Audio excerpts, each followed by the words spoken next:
Hello everyone. Recently में एक comment आया था कि मतलब ये मैंने स्क्रीनशॉट लगाया है कि 24,000 रुपये में मंथली बजट प्लानिंग बताइए। ठीक है, इन्होंने 24,000 में बोला है। और भी सारे कमेंट आए हैं कि मतलब 25,000 में बताइए, कोई 26,000 में बताइए।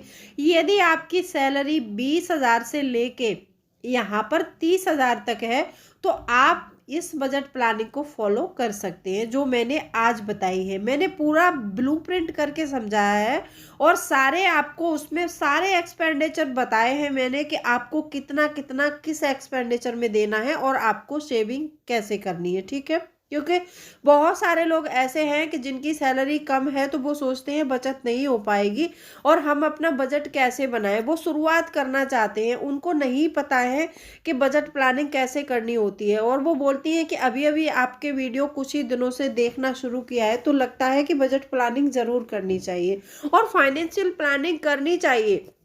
चाहे हम कम कमाएं या फिर ज़्यादा कमाएं, फाइनेंशियल प्लानिंग हमें ज़रूर करनी चाहिए। फाइनेंशियल प्लानिंग जो होती है हमें एक डिसिप्लिन में लाती है, हमारे खर्च करने का डिसिप्लिन, हमारे पैसे बचाने का डिसिप्लिन।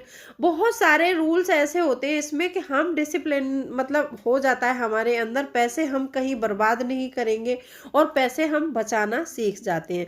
तो आज की वीडियो बहुत इम्पोर्टेंट है, वीडियो के अंत तक ज़रूर बने रहिएगा। और मैं हूँ राधा चौहान और मेरे चैनल क्रिएटिव चौहान में आपका बहुत बहुत स्वागत है। आई होप आप सब अच्छे होंगे और सेहतमंद होंगे और आप लगातार मेरी वीडियो के साथ भी बने हुए होंगे। दोस्तों, आज की वीडियो का टॉपिक है मंथली बजट प्लानिंग कैसे करें। ठीक है, और हाउस वाइफ अपने घर की प्लानिंग कैसे करें।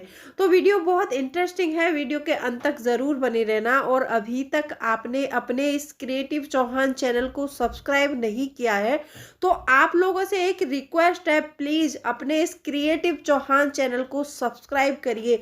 और आप लोगों से एक रिक्वेस्ट और है, वीडियो को ज़्यादा से ज़्यादा शेयर कीजिए। शेयर करने के लिए मैं क्यों कह रही हूँ, क्योंकि बहुत सारी हाउस वाइफ, बहुत सारे लोग ऐसे हैं जिनकी सैलरी कम है, कम पैसा आता है तो वो उसमें से पैसे नहीं बचा पाते हैं। यदि उनको ये बजट प्लानिंग क्या होती है, पैसे कैसे बचाए जाते हैं, ये सारे तरीके पता होंगे तो वो भी पैसे बचा पाएंगे और वो भी लाइफ में अपना कुछ अच्छा कर पाएंगे।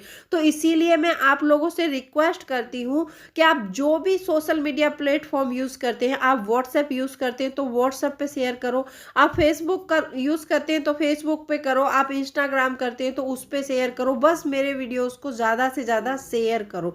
तो चलिए स्टार्ट करते हैं वीडियो को और देखते हैं उस ब्लूप्रिंट को। और वीडियो को बिना लाइक किए नहीं जाइएगा और जो भी क्वेरी है, जो भी कोई क्वेश्चन है तो कमेंट सेक्शन में ज़रूर लिख देना। तो चलिए देखते हैं ब्लूप्रिंट को। अब यहाँ पर ये पूरा एक ब्लूप्रिंट बनाया है, बजटिंग है, ये मंथली बजट प्लानिंग है।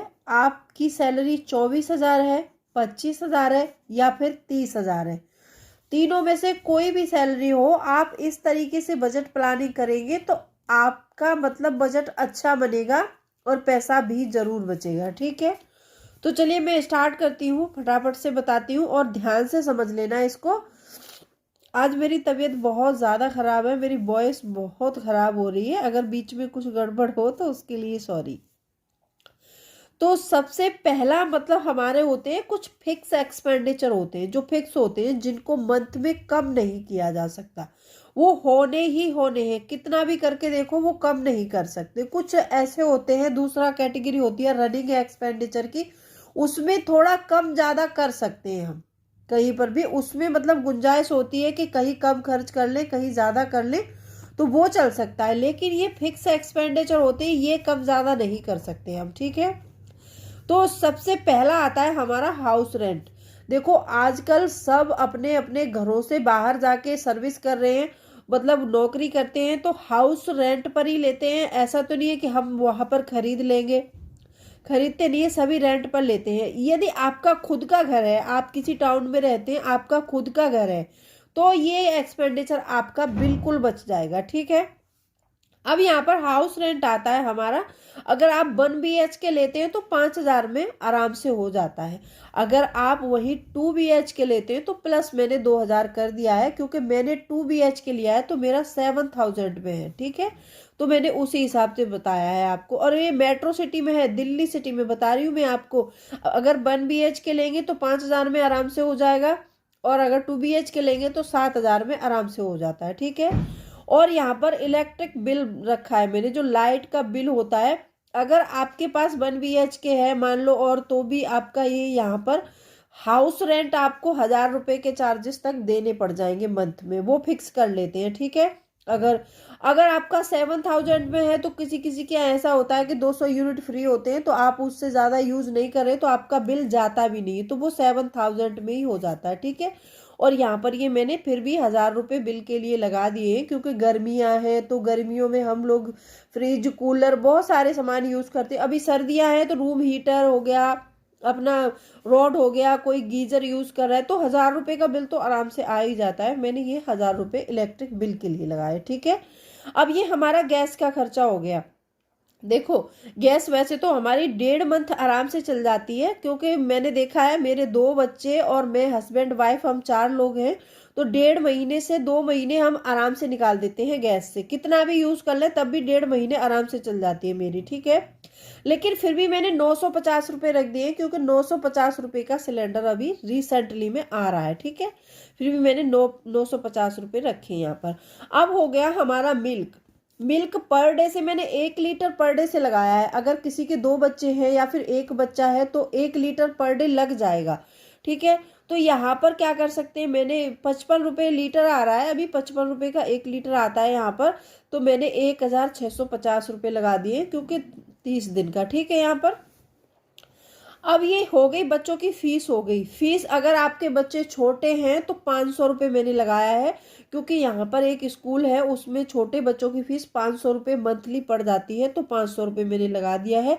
यदि आपका बच्चा किसी बस से या फिर किसी व्हीकल से ट्रेवल कर रहा है तो वो खर्च आ जाता होगा, आप उसको इसमें लगा सकते हैं, ठीक है। मैं वो आगे बता दूंगी आप कहाँ से बचेगा, तो यहाँ पर ऐड कर सकते हैं। यदि आप बच्चे को डेली छोड़ रहे हैं, डेली लेने जा रहे हैं, पास में स्कूल है, तो 500 रुपये में आराम से चल जाएगा, ठीक है। अब यहाँ पर ये हमने फिक्स एक्सपेंडिचर को टोटल किया, तो ये 10,100 रुपये का बना है हमारा यहाँ पर। मतलब 10,000 में हम आराम से ये खर्च, मतलब ये फिक्स एक्सपेंडिचर है, 10,000 से कम नहीं कर सकते। इसको बढ़ सकता है लेकिन ये कम नहीं हो सकता, क्योंकि ये बिल्कुल ज़रूरत वाली चीज़ें हैं, ठीक है। अब आते हैं रनिंग एक्सपेंडिचर पे। रनिंग एक्सपेंडिचर हमारा क्या हो सकता है, सबसे पहले हो सकती है हमारी ग्रोसरी और कुकिंग मटेरियल, हमारा जो किचन में हम यूज़ करते हैं, ठीक है। हम किचन में, जैसे मान लो हमारी पूरी किचन खाली है, डब्बों में कोई सामान नहीं है, तो हम यहाँ पर 3,000 रुपये में पूरी ग्रोसरी आराम से ला सकते हैं, और 3,000 में हो जाएगा। अगर देखो किसी के 1,500 कम पड़ते हैं तो वो कहीं ना कहीं से ऐड करूंगी मैं, इसमें बताऊंगी मैं लास्ट में, वो भी बता दूंगी आपको, ठीक है। तो ये 3,000 में पूरा कर सकते हैं हम इसको, अपनी ग्रोसरी को। अब दूसरा आता है हमारा per day expenditure. Per day हम क्या करते हैं, तो यहाँ पर मैंने ये 3,000 रुपये रख दिया है, ध्यान दे लेना, ठीक है। अब यहाँ पर ये हो गया हमारा per day expenditure. Per day में हम क्या कर सकते हैं, फ्रूट ला सकते हैं, वेजिटेबल हो सकती है। अगर आप नॉन वेज हैं तो आप नॉन वेज खरीद सकते हैं, वेज हैं तो वेजिटेबल्स और फ्रूट ही खरीदेंगे। तो ये मैंने 100 रुपीज़ पर डे से लगाया है। 100 रुपये के सब्जी फ्रूट डेली आराम से हम खा सकते हैं, कोई दिक्कत वाली बात नहीं है। यदि हमारा एक बच्चा है और हस्बैंड वाइफ है तो 100 रुपये के सब्जी फ्रूट डेली आराम से लग जाएंगे। तो मैंने ये इंटू 30 किया तो 3,000 रुपये यहाँ पर हमारा आया, ठीक है। 3,000 रुपये मैंने ये यहाँ पर रख दिए हैं। अब ये हमारा हो गया, ये मैंने एक्स्ट्रा में रखा है। देखो, शॉपिंग हो गई, आउटिंग, मतलब कहीं आउटिंग पे जा रहे हैं, लंच डिनर करना है या फिर कोई मेडिसिन लेनी है। और यहाँ पर इन्होंने मुझे खर्च बताया था कि मेरी बेबी है, छोटी छोटी बेबी के लिए इनको पैम्पर्स खरीदने पड़ते हैं, तो मैंने यहाँ पर ये एक्स्ट्रा में 2,000 रुपये रख दिए। आप यहाँ से ये अपने सारे खर्च पूरे करेंगे। देखो, ऐसा नहीं करना है, इच्छाएं तो बहुत होती हैं, इच्छाएं मतलब बहुत ज़्यादा होती हैं। अगर इच्छाओं के अनुसार चलेंगे तो हम कुछ नहीं बचा सकते, और हमें थोड़ा कंप्रोमाइज़ करके चलना है। तो हमें पैसा बचाना है तो कंप्रोमाइज़ करना ही पड़ेगा। यदि आज हमने बचा लिया तो हमारा आने वाला भविष्य सुरक्षित हो जाएगा। यदि आज हमने इसके बारे में नहीं सोचा तो कल हम प्रॉब्लम में आएंगे ही आएंगे, क्योंकि पैसा आजकल इतना ज़रूरी हो गया है लाइफ में कि पैसे के बिना कोई काम चलता नहीं है। तो ये सारा मैंने आपको करके बताया है। अगर इसमें आपका थोड़ा मोड़ा ऊपर नीचे होता है तो आप वो एडजस्ट कर सकते हैं। ऐसा नहीं करना है कि मतलब मैंने ये 18,000 में या फिर 20,000 में आपको बना के दे दिया तो इतना ही करना है, परेशान मत होना। हाँ, हो सकता है सेविंग थोड़ी 1,000 कम हो जाए या फिर 500 कम हो जाए, कोई दिक्कत नहीं है। आप थोड़ा अपने आप पर, लेकिन ऐसा मत करना कि इस बजट के अनुसार खर्च ना करके आप बजट तो बना लो और खर्चे आप अपने खुले हिसाब से करो, ऐसा मत करना, ठीक है। हर चीज के लिए एक इन्वेलप बना लेना। इन्वेलप वाला सिस्टम बहुत अच्छा है, वो मैं किसी आगे बजटिंग करूंगी तब मैं आपको बताऊंगी कि इन्वेलप सिस्टम क्या होता है, ठीक है। तो यहाँ पर ये हमने टोटल किया तो 10,100 आया हमारा, और यहाँ पर ये हमने टोटल किया तो ये 8,000 आया। तो हमारा 18,000 रुपये में सारा एक्सपेंडिचर क्लियर हो गया है ये, ठीक है। अब यहाँ पर मैंने क्या किया है कि जैसे जिनकी सैलरी 24,000 है उन्होंने बताया था कि मेरी सैलरी 24,000 है, तो यहाँ पर मैंने अप्रोक्स में 20,000 रुपये ले लिए हैं। वैसे तो ये सारा एक्सपेंडिचर हमारा 18,000 में कंप्लीट हो गया है, ठीक है।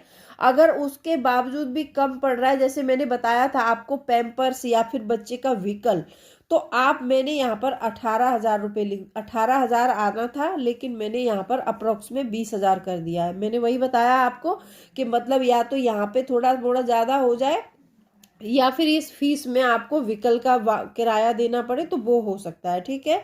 और अपने भी ट्रांसपोर्ट का खर्चा आप इसमें जोड़ सकते हैं, जैसे कहीं आना जाना है, बाइक या मोटरसाइकिल यूज करते हैं तो इसमें 2,000 में से आराम से निकल सकता है। तो 20,000 मैंने लिख दिया है। यदि आपकी सैलरी 24,000 है तो आप सेविंग में डालेंगे, ये लास्ट वाला आ गया हमारा सेविंग। ये अगर यदि आपकी सैलरी 24,000 है तो आप 4,000 बचाएंगे। यदि 25,000 है तो 5,000 की सेविंग करेंगे। यदि आपकी सैलरी 30,000 है तो आप 10,000 की सेविंग करेंगे, ठीक है। अब ये बचाए हुए पैसे को आप ऐसा मत करना कि सेविंग अकाउंट में डाल दो या फिर कहीं ऐसी जगह रख दो जहां पर इसकी कोई वैल्यू बढ़े ना। आप अपने, एक छोटी बच्ची है तो सुकन्या समृद्धि योजना का खाता खोल सकते हैं। आपको यदि पैसा मतलब निवेश करना है तो आप एक आरडी खोल सकते हैं। जब आपकी आरडी 3 साल में या फिर 5 साल में मैच्योर हो जाए उसके बाद उस पैसे को आप फिक्स में डाल सकते हैं, ठीक है। यदि आपको किसी अन्य सेविंग की नॉलेज है, जैसे अन्य इन्वेस्टमेंट की नॉलेज है, जैसे शेयर मार्केट में आप थोड़ा थोड़ा पैसा लगा सकते हैं, एसआईपी कर सकते हैं, उसकी नॉलेज है तो आप वहां कर सकते हैं और आराम से आपका ये 24,000 रुपये मंथली बजट प्लानिंग है, मैंने करके बताया आपको। यदि आपकी सैलरी 24, 25, 30 है तो आप ये बजट प्लानिंग फॉलो कर सकते हैं। आई होप आपको वीडियो पसंद आई होगी, और वीडियो पसंद आई है तो वीडियो को लाइक कर देना और चैनल को सब्सक्राइब जरूर कर देना। तो चलिए मिलती हूँ अगले वीडियो में, तब तक के लिए bye bye, thanks for watching. और कोई भी क्वेरी है, आपको लगता है कि इसमें कोई भी खर्च छूटा है तो आप मुझे कमेंट सेक्शन में ज़रूर लिख दीजिएगा, ठीक है।